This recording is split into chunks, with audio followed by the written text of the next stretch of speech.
Hi, it's day 15.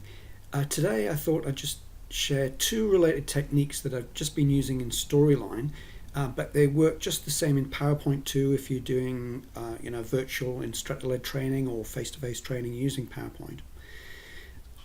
So the first of the two tips is about animating a table. So here I'm in Storyline 3. I've got a table with several rows, most of which are hidden.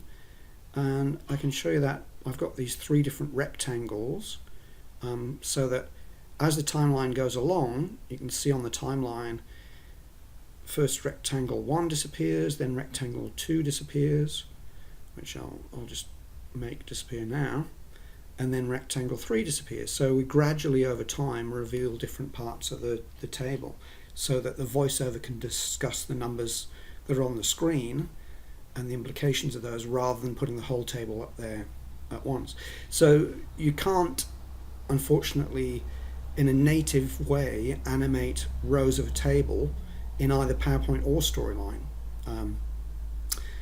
If anybody knows of a different technique that you've been using or you've heard of, would love to hear, so by all means leave a comment. But what I do is just put rectangles over the table and just gradually make them disappear so that different parts of the table build up piece by piece.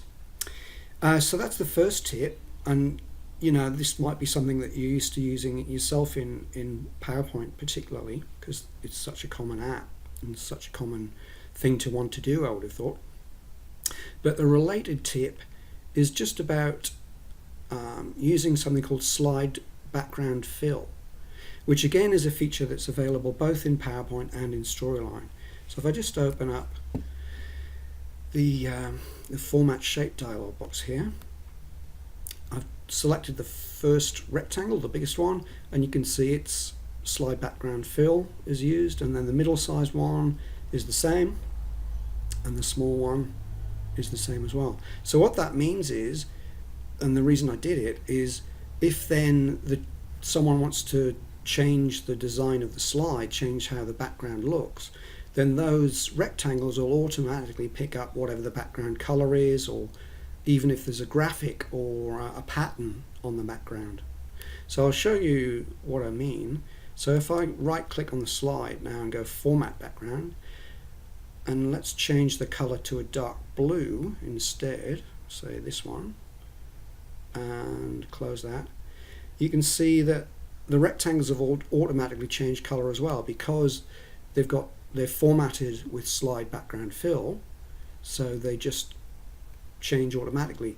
So on another slide, I hadn't used this same technique. I just manually, in that case the background of the slide was white, and I'd manually made the shapes covering the various pieces of the slide, made them white, hard-coded so to speak. So then when I changed the background color, it didn't work, and it made me think, all right, if I use slide background fill, that'll recolor the shapes automatically. So I hope you find those tips useful at some stage, and I look forward to seeing you on another day of the 30-day challenge. Thanks for tuning in. Bye.